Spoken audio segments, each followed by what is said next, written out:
అది ఎవని ఆత్మలోనున్నదో వాని పాపమును గూర్చి వానికి సాక్ష్యమిచ్చును. ముఖ్యంగా వాని స్వభావము అపవిత్రమైనదనియు, నిజదేవుని యందు విశ్వాసముంచకపోవుట పాపమనియు, వాడు యేసుక్రీస్తును నమ్మి దేవుని దయను పొందని పక్షమందు ఆ పాపముల వలన నిశ్చయముగా నశించునని సాక్ష్యమిచ్చును. పాపమును గూర్చిన విచారమును, సిగ్గును కలగజేయును. మరియు లోకరక్షకుడు వాని అంతరంగములో ప్రత్యక్షమై జీవము నిమిత్తము ఆయనను అంగీకరించి అనుసరించవలెనని అతనికి తెలియజేయును. అందువలన అతని యందు ఆకలి దప్పులు పుట్టవు. అట్టి ఆకలి దప్పులు గలవారికి దేవుని వాగ్దానములు నెరవేర్చబడును. కాబట్టి వాడు తన రక్షకుని యందు ఉంచు విశ్వాసము బలము కొలది వాని సంతోష సమాధానములు ఉండును. వానికి పరిశుద్ధ బహు ప్రీతికరము అయినను ఈ లోకమందు మరి బావుగా తెలుసుకొని మరి బావుగా సేవించుగోరును. అయితే దేవుని కృపా ఫలములు అలాగున వానికి అగుపడుచున్నప్పటికీ అవి దేవుని కృపా కార్యమని నిశ్చయముగా భావించుకొనుట ఒకప్పుడు అతని వలన కాదు. దుర్వినియోగము వలన చెడిన వాని వివేచన శక్తి ఈ సంగతి విషయము తప్పుగా భావింపజేయును. కావున ఈ కృపా కార్యము ఎవని హృదయములో జరిగించుచుండునో వాడు అది కృపా కార్యమని నిశ్చయముగా ఎంచుకొనుటకు వానికి బహు స్వస్థమైన వివేచన కావలసియుండును. అట్టి కృప ఒకడు తాను మొదటిది యేసుక్రీస్తునందు విశ్వాసముంచియున్నాడని బహిరంగముగా ఒప్పుకొనుట వలన కనపడును. రెండవది అట్లు ఒప్పుకొనిన విశ్వాసమునకు తగిన రీతిగా ప్రవర్తించుట వలన అనగా జీవితకాలమంతయు హృదయ పరిశుద్ధత వలన కుటుంబము గలవాడైతే కుటుంబ పరిశుద్ధత వలన లోక వ్యవహారముల్లో పరిశుద్ధ ప్రవర్తన వలన ఆ కృప కనపడును. వాని పాపము వానిలో ఉన్నందున వాని స్వభావమును వానికి రహస్యమందు అసహ్యముగా నుండుటకును వాడు తన కుటుంబములోని పాపము విడుచుటకును లోకమందు పరిశుద్ధతను వృద్ధి చేయుటకును పరిశుద్ధత వాని హృదయమును ప్రేరేపించును. మాటల చేతనే కాదు వేషధారులను వాచురులను అట్టి సంగతులను గూర్చి మాట్లాడుట వచ్చును. కానీ అతడు విశ్వాసముతోనూ, ప్రేమతోనూ, వాక్య బలమునకు లోబడి అట్లు పలుకుచు ప్రవర్తించుట వలన పరిశుద్ధతను కనపరచును. కృపా ఫలములను గూర్చియు, అవి కనపడు క్రమమును గూర్చియు నేను క్లుప్తముగా వివరించియున్నాను గనక, అయ్యా! నీవు అపేక్షించున్నది ఏదైనను ఉంటే అపేక్షించవచ్చును, లేదా నిన్ను మరియొక ప్రశ్న వేయనిమ్ము. దానికి వాచలుడు ఇలాగు సమాధానమిచ్చెను. అలా కాదు. ఇప్పుడు వినుటయే కాని అపేక్షించుట నా పని కాదు గనక నీ రెండో ప్రశ్న నాకు వినిపించుము అని చెప్పెను. దానికి విశ్వాసి నా రెండో ప్రశ్న ఏదనగా కృపా కార్యమును గూర్చి నేను చెప్పిన మొదటి భాగమును నీవు స్వకీయానుభవం వలన ఎరిగి ఉన్నావా? అందుకు నీ జీవితము, నీ మాటలు సాక్ష్యమిచ్చునా? లేక నీ మతము క్రియా సత్యముల్లోక కాక నోటి మాటల్లోనే ఉన్నదా? దీనిని గూర్చి నాకుత్తరమిచ్చుటకు నీకు మనసు ఉంటే పైనున్న దేవునికి ఆమేన్. ఏది సత్యమైనదని నీ మనస్సాక్షికి నీకు సాక్ష్యమిచ్చునో దానినే కాని మరి దేనిని పలకకుము. ఎట్లనగా ప్రభువు వలన మెప్పు పొందువాడే గాని తనకు తాను మెచ్చుకొనువాడు మెప్పు పొందడు. అంతేకాదు నా పలుకు అబద్ధమని నా నడవడియు నా పొరుగువారందరును నాకు విరోధముగా సాక్ష్యమిచ్చుచుండగా నేను అట్టివాడను, ఇట్టివాడను అని పలుకుట బహు దుష్టత్వము కాదా? అని పలికెను. అప్పుడు వాచలుడు ఇట్లనెను. మొదట సిగ్గుపడి, తరువాత ధైర్యం తెచ్చుకొని, ఇప్పుడు నీవు అనుభవము, మనస్సాక్షి, దేవుడు మొదలైన సంగతులను గూర్చి పలుకుచూ, మనము చెప్పు మాటలకు దేవుడు సాక్ష్యమివ్వవలెనని కోరుచున్నావు. ఇట్టి సంభాషణ జరుగునని నేను అనుకొనలేదు. అట్టి ప్రశ్నలకు జవాబిచ్చుటకు నాకు మనస్సు లేదు. ఎట్లనగా అందుకు అవసరమేమియు నాకు కనపడలేదు. నీవు ఎలాగైనను విమర్శ చేయుటకు అధికారము తెచ్చుకున్నావేమో! ఒకవేళ నీవు తెచ్చుకున్నప్పటికీ నీవు నన్ను విమర్శించి తీర్పు చేయుటకు నేను ఒప్పుకొననవసరం లేదు. అయితే నీవు నాకు అట్టి ప్రశ్నలు వేయనేలా? దయచేసి నీవు చెప్పగోరుచున్నాను. దానికి విశ్వాసి ఇలా అనెను. నీవు పలుకుటకు ఆతురపడుట చూచితిని గనుకను కొన్ని తాత్పర్యములు కాక మరి ఏమైనను నీ యందు ఉన్నవో లేవో నాకు తెలియదు కనుకను నేను అట్లు ప్రశ్నించితిని. ముఖ్యముగా నీ మతము కేవలము మాట్లాడుట యందే కనపడుననియు, నీ ప్రవర్తన నీ నోటి మతమును అబద్ధమని తెలియజేయవచ్చుచున్నదని నా అభిప్రాయము. నీవు క్రైస్తవులలో భక్తి లేని నీ క్రియల వలన, మాటల వలన నిజమైన మతమునకు హాని తెచ్చుచున్నావనియు, ఇంతకు మునుపు నీ దుష్ట ప్రవర్తన వలన కొందరు ఆటంకపరచబడి ఉన్నారనియు, మరి ఎక్కువ మంది వాటి వలన నాశనం పొంది ఉన్నారనియు నాకు భయమున్నది. నీ మతము లోభము, అపవిత్రత, తిట్టుట, అబద్ధములాడుట, పనికిమాలిన వారితో సహవాసము చేయుట మొదలైన వాటితో నిండి ఉన్నది. వేశ్య సకల స్త్రీలకు అవమానము కలగజేయును అను సామెత నీ యందు నెరవేర్చుచున్నది. ఎందుకనగా నీవు మతము గల వారందరికిని అవమానము కలగజేసి ఉన్నావు. దానికి వాచలుడు, నీవు అట్టి కొండెములు విని అంత కఠినముగా తీర్పు తీర్చుటకు సిద్ధంగా ఉన్నందున నీవు పిచ్చివాడవని, ఆ కారణము చేత ఎవనితోనూ సంభాషించుటకు నీవు తగనివాడవని నేను అనుకొనుచున్నాను. కాబట్టి సెలవు పుచ్చుకొందునని పలికి వెళ్ళిపోయెను. అప్పుడు క్రైస్తవుడు ఇలాగనెను, తన సహోదరుడగు విశ్వాసి యొద్దకు వచ్చి అతన్ని చూచి, నేను చెప్పినట్లే జరిగినది గదా! నీ మాటలకును, వాని దురాచలుకును సమాధానము కలుగుట అసాధ్యము. గుణపడి తన ప్రవర్తన చక్కపరుచుకొనుటే నీ సాంగత్యము విడుచుట వానికి ఇష్టమైనది.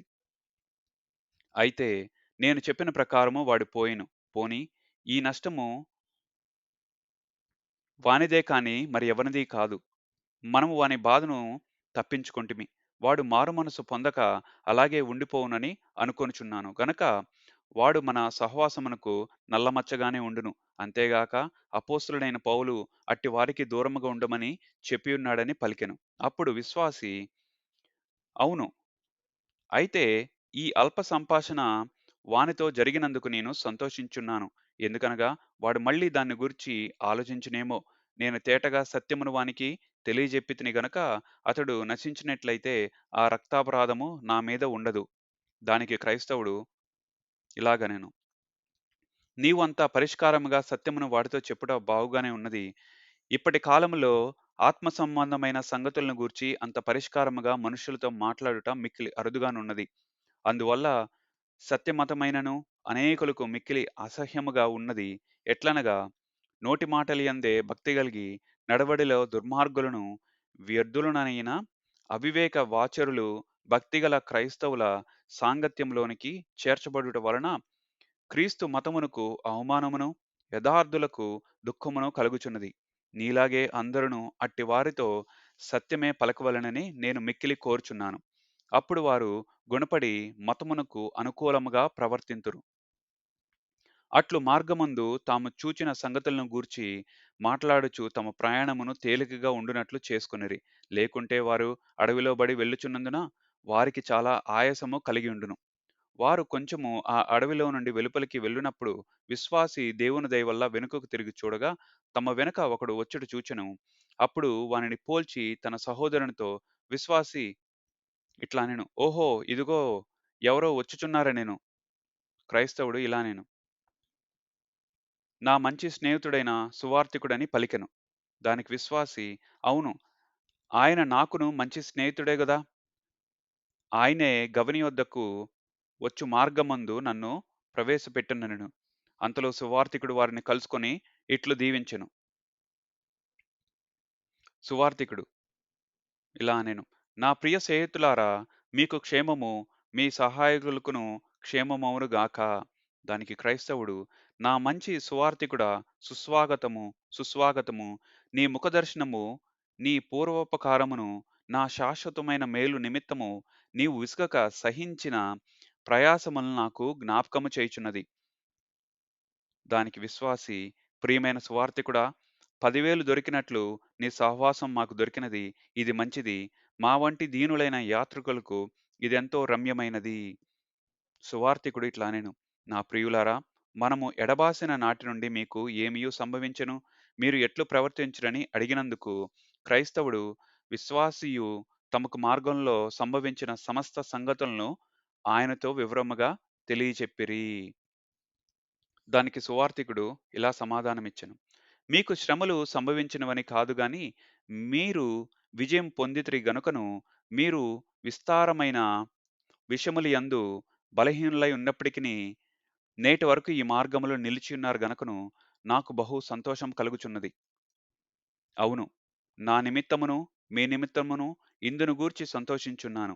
నేను విత్తనము చల్లితిని, మీరు పంట కోసితిరి. మరియు విత్తినవాడును, పంటను కోసినవాడును ఏకీభించి సంతోష దినము వచ్చును. మీరు స్థిరులై ఉండునట్లయితే అది సంభవించును. ఎందుకనగా మనము అలసట పడక ఉంటే తగిన సమయమందు పంట కోతుము. కిరీటము మీ ముందరనున్నది. అది అక్షయమైనది. మీరు దాన్ని పుచ్చుకొను వరకు పరిగెత్తుడి. కొందరు ఈ కిరీటము కొరకు బయలుదేరి దాని పొందుటకు చాలా దూరం వెళ్ళిన తరువాత మరి ఒకడు ప్రవేశించి దాన్ని పుచ్చుకొనును. కావున ఎవడైనను నీ కిరీటము సంహరింపకుండునట్లు నీకు కలిగిన దాన్ని గట్టిగా పట్టుకొనుము. మీరు ఇంకా విరోధి యొక్క ఫిరంగిగుండు మేరను దాటి ఉండలేదు. పాపమునకు విరోధముగా పోరాడి రక్తమునకు మీరు ఇంకను ఎదిరించలేదు. ఆ దివ్య రాజ్యము ఎల్లప్పుడును మీ దృష్టిలో ఉండనిచ్చి అదృశ్యమైన వాటిని స్థిరముగా నమ్ముచుండుడి. పరలోకమునకు యువతులనున్న వాటిలో ఏదియు మీ లోపలికి చేరనీయకుడి. ముఖ్యంగా మీ హృదయములను వాటి ఇచ్చలను జాగ్రత్తగా కాచుకొనుడి. ఎందుకనగా అవి అన్నిటికంటే కపటమైనవనియు అత్యధికముగా చెడ్డవైయున్నవి. చెకుముకి రాతివలె మీ ముఖములను కఠినపరచుకొనుడి. ఎందుకనగా పరలోక భూలోకముల యందు సమస్త బలమును మీ పక్షమున ఉన్నది. దానికి క్రైస్తవుడు ఆయన బోధ వాక్యముల నిమిత్తము తమ కృతజ్ఞత చూపి తాము ఇంకా నడవవలసిన మార్గములో తమ సహాయార్థముగా మరికొంత ప్రసంగము చేయవలెనని తమ కోరికను ఆయనకు తెలియజేసెను. ఆయన ప్రవక్త అనియు తమకు ఏ ఏ సంగతులను సంభవించవచ్చునో వాటిని తాము ఎలాగున విరోధించి జయించవలెనో అదియును తమకు బోధింపగలడనియు వారు బావుగా ఎరిగినందున మరి ముఖ్యముగా ఆయనను వేడుకొనిరి. విశ్వాసి కూడా ఆ కోరికను సమ్మతించెను. కాబట్టి సువార్తికుడు ఇట్లు ప్రసంగము చేసెను. నా కుమారులారా, మీరు పరలోక రాజ్యములోనికి ప్రవేశించుటకు అనేక శ్రమలు, బంధకములు, ఆపదలు పొందవలెనని సువార్త యొక్క సత్యవాక్యము ద్వారా మీరు విని ఉన్నారు. కాగా మీరు ఎలాగైనను ఆ బాధలను పొందక మీ యాత్రలో బహుకాల ప్రయాణము చేయు నిరీక్షించకూడదు. ఆ సాక్ష్యములు సత్యము ఇదివరకు మీకు సంభవించిన వాటి వల్ల కొంతమటుకు మీకు దృష్టాంత పరచబడెను. శీఘ్రముగా మరి దృష్టాంతములు కనపడును. ఎందుకనగా మీరు కొంచెమే ఈ అరణ్యములో ప్రయాణము చేసియున్నారు గదా! కొంతకాలమైన తరువాత మీకు ముందర కనపడబోవు ఒక పట్టణమునకు త్వరగా చేరుదురు.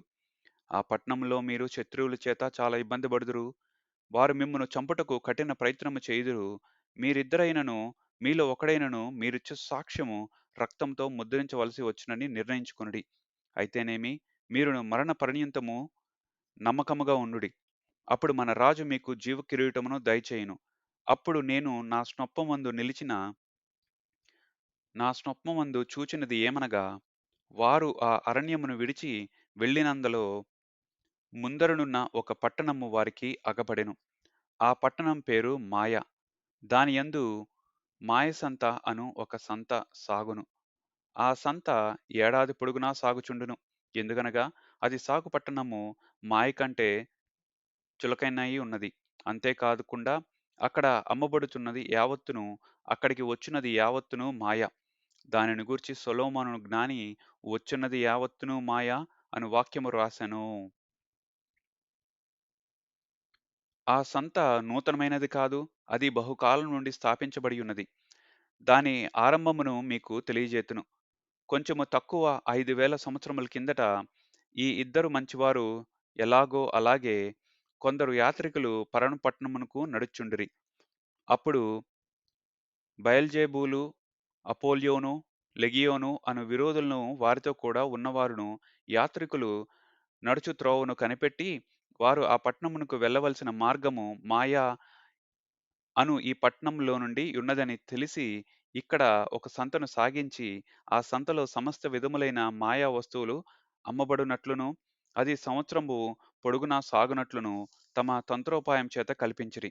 కాగా ఈ సంతలో ఇళ్ళు, భూములు, వృత్తులు, ఉద్యోగములు, ఘనాభివృద్ధులు, బిరుదులు, దేశములు, రాజ్యములు, భోగములు, విలాసములు మొదలైన వర్తక వస్తువులను వేశ్యలు, భార్యలు, భర్తలు, పిల్లలు, యజమానులు, సేవకులు, జీవములు, రక్తములు, శరీరములు, ఆత్మలు, వెండి, బంగారము, ముత్యములు, రత్నములు మొదలగాగుగల సకల విధములైన అభిలాష వినోదములు అమ్మబడుచున్నవి. అంతేకాదు ఈ సంతలో గారడీలు, మోసములు, జూదములు, పందెములు, ఆటలు, అవివేకులు, కోతులు, మోసగాండ్లు, సకల విధమైన దొంగలు, చోరులు ఎల్లప్పుడూ గానవత్తురు. మరియు నిచ్చట ఘోరమైన దొంగతనములు, నరహత్యలు, వ్యభిచారములు, అప్రయాణము చేయువారు కూడా ఊరకనే కనపడుదురు. మరియు దీనికంటే స్వల్పమైన వేరే సంతలో ఏ ఏ దినుసులు అమ్మబడుచుండునో ఆయా పేరులు గల వేరు వేరు వరుసలను, వీధులను ఉన్నట్లుగా ఈ సంత సరుకులను సులువుగా దొరకు వీధులను, వరుసలను అనగా దేశములను, రాజ్యములను ఉన్నవి. పరమ పట్టణమునకు వెళ్ళు మార్గము ఈ గొప్ప సంత ప్రబలియున్న పట్టణంలోండి వెళ్ళుచున్నది. గనక ఈ పట్టణం నుండి వెళ్ళక పట్టణపు పరమ పట్టణము యందు ప్రవేశించవలనని కోరువాడు ప్రపంచమును విడిచి పోవలెను. రాజులకు రాజైన ప్రభువు ఇక్కడ నివసించినప్పుడు తానును తన దేశమును ఈ పట్టణంలో నుండే వెళ్ళెను. అదియు సంత దినమే. మరియు ఈ సంతకు ప్రధానాధికారము గల బయల్జెబూలును వాడే తన మాయా దినుసులను కొనుటకు ఆయనను అడిగెనని నాకు తోచుచున్నది. అంతేకాదు ఆయన ఈ పట్టణంలో నుండి వెళ్ళుచున్నప్పుడు వారికి ఒకసారి నమస్కారం చేయుటకు ఒప్పుకొనియుంటే ఆయనను సంత అధిపతిగా నియమించి ఉండును. కాగా ఇది బహుకాలం నుండి సాగుచున్న పాతదియు గొప్పదియును సంత. నేను పైన చెప్పినట్లు ఆ ఇద్దరు యాత్రికులు ఆ సంతలో నుండి ప్రయాణము చేయవలసి ఉండెను గనక వారు అలాగున వెళ్ళిరి. అయినను వారు సంతలో ప్రవేశించినంతలో ఇదిగో సంతలోనున్న జనులందరూ కలతపడిరి. ఆ పట్టణమును వారి గూర్చి గొల్లున పెట్టెదాయెను. అందుకు కారణములు ఏవనగా 1 యాత్రికులు ధరించిన వస్త్రములకును, ఆ సంతలో వ్యవహరించు వారందరి వస్త్రములకును మిక్కిలి భేదం ఉండెను. ఆ కారణం చేత ఆ సంతవారు వారిని ఆశ్చర్యముగా తేరిచూచి అవివేకులని కొందరును, వెర్రి మనుషులని కొందరును చెప్పుకొనుచుండిరి. రెండవది వారు వారి వస్త్రముల్లో ఎలాగో అలాగే వారి భాషకును ఆశ్చర్యపడిరి. ఎందుకనగా వారు చెప్పిన మాటలను కొంతమంది మాత్రమే గ్రహించిరి. వారు సహజముగా కానానును దేశం యొక్క భాషలో మాట్లాడిరి. అయినను ఆ సంతలో వ్యవహారం చేసిన వారు ఈ లోక మనుషులే. కాగా సంతంతటా వారును వీరును ఒకరిని ఒకడు జ్ఞానహీనులుగా కనపడిరి. మూడవది ఆ సంతలో వ్యాపారం చేసిన వర్తకులకు మిక్కిలి ఆశ్చర్యమైన సంగతి ఏదనగా ఆ యాత్రికులు వారి సరుకులన్నిటినీ అలక్ష్యము చేసిరి. వాటిని చూచుటకైనను వారికిష్టం లేదు. కొనుటకైనను ఎవడైనను వారికి అడిగినను వారు తమ చెవులలో వేళ్లు ఉంచుకొని మాయను చూడకుండా మా కనులను కాపాడమని నోరెత్తి పలుకుచు ఆకాశం తట్టు కన్నులెత్తి తమ వర్తకమును, వ్యవహారమును పరలోకములో ఉన్నవని సూచన చేసిరి. అప్పుడు ఒకడు ఆ ఇద్దరి ప్రవర్తన చూచి మీరు ఏమి కొంటారు అని అపహాస్యముగా అడిగెను. అప్పుడు వారు అతని గౌరవముగా చూచి మేమును సత్యమును కొంటామని పలికిరి. అందుచేత వారు యాత్రికులను మరింత ఎక్కువగా తృణీకరించుట మొదలుపెట్టిరి. కొందరు ఎగతాళి చేసిరి, కొందరు దూషించిరి, కొందరు వెక్కిరించిరి, కొందరు నిందించిరి, మరికొందరు వారిని కొట్టుడు అని ఇతరులను ప్రేరేపించిరి. తుదకు సంతలో గొల్లను అల్లరియును పుట్టి అంతా గందరగోళముగా ఉండెను. అందును గూర్చి సంతకు అధిపతి అయిన వాని యొద్దకు ఆ వర్తమానం శీఘ్రముగా పంపబడెను. గనక వాడు త్వరగా వచ్చి ఎవరి వలన సంత పాడైపోయినో ఆ మనుషులను పట్టుకొని విమర్శకు తేవలెనని తనకు నమ్మకమైన స్నేహితులలో కొందరిని ఆజ్ఞాపించి పంపెను. అతని ఆజ్ఞ ప్రకారముగా ఆ మనుషులు విమర్శకు తేబడినప్పుడు వారి సంగతిని విమర్శించిన వారు మీరు ఎక్కడ నుండి వచ్చిరి? ఎక్కడికి వెళ్ళుచున్నారు? అంత వికారమైన దుస్తులను వేసుకొని ఇక్కడ ఏ పని మీద ఉన్నారని అడిగిరి. అందుకు ఆ మనుషులు మీ లోకములో యాత్రికులమను పరదేశులమునై పరలోకములో యెరూషలేమును మా స్వదేశమునకు వెళ్ళుచున్నామనియు సంతలో ఒకడు మీరు ఏమి కొంటారని మమ్మను అడిగినప్పుడు మేము సత్యమును కొనుచుందుమని ఉత్తరమిచ్చితిమి. అంతేగాని మమ్మను ఇట్లు అవమానపరిచి మా ప్రయాణమందు ఆటంకపరచుటకు మేము ఈ పట్టణం వాసులకైనను వర్తకులకైనను ఎటువంటి కారణమును కలగజేయలేదని వారికి ఉత్తరమిచ్చిరి. అయినను వారిని విమర్శించుటకు నియమింపబడిన వారు వారి మాటలు విని పిచ్చివారి ఆసుపత్రిలో ఉండవలసిన పిచ్చివారనియు, ఆ సంతలో సమస్తమును గందరగోళము చేయుటకు వచ్చిన వారని అభిప్రాయపడిరి. కాగా వారు వారిని పట్టుకొని, వారిని కొట్టి, బురద చిదిమిన తరువాత సంతలో ఉన్నవారందరికీ వారు వేడుకగా ఉండుటకు వారిని పంజరములో ఉంచిరి. గనుక వారక్కడ కొంతకాలం ఉండిరి. సంతకు అధిపతి అయిన వాడు వారిని సంభవించిన సమస్త బాధకు నవ్వుచుండగా, ప్రతివాడును తన తన ఇష్ట ప్రకారముగా వారిని ఎగతాళి చేసిరి. అయినను మనుషులు శాంతులై దూషణకు ప్రతిగా దీవించుచు, చెడ్డ మాటలకు మంచి మాటలాడుచు, తమకు చేయబడిన అపకారమునకు ఉపకారము చేయుచున్నందున సంతలో కొందరు ఇతరుల కంటే ఎక్కువగా వివేకమును, తక్కువ పక్షపాతమును గలవారై, ఈ మనుషులను మీరెందుకు ఎల్లప్పుడు ఇలాగున అవమానపరిచి బాధపెట్టుచున్నారని నీచులను గదిమి నిందించిరి. అందుకు వీరు కోపగించి వారి వైపు తిరిగి, వారి పంజరములో నున్నవారి వలె దుష్టుల్ని ఎంచి, ఓహోహో, మీరును వారి జతవారు కాబోలును. అలాగైతే మీరును వారి దుర్గతిలో పాలు పొందవలెనని పలికిరి. మాకు కనపడినంత మట్టుకు ఈ మనుషులు సుబుద్ధి గల సాధువులై ఉన్నారు. వారు ఎవరికిని హాని చేయుటకు కోరలేదు. ఈ సంతలో వ్యవహారము చేయువారిలో అనేకులు పంజరముల్లోనే కాకుండా బొండ కొయ్యల్లోనూ ఉంచబడుటకు పాత్రులై ఉన్నారని ఉత్తరమిచ్చిరి. అంతలో యాత్రికులు మిక్కిలి సుబుద్ధిగాను, శాంతముగాను ప్రవర్తించుండగా, చాలా మాటలు రెండు వైపులను జరిగిన తరువాత వారిలో వారు దెబ్బలాడుకొని ఒకనికి ఒకడు హాని చేసుకొనిరి.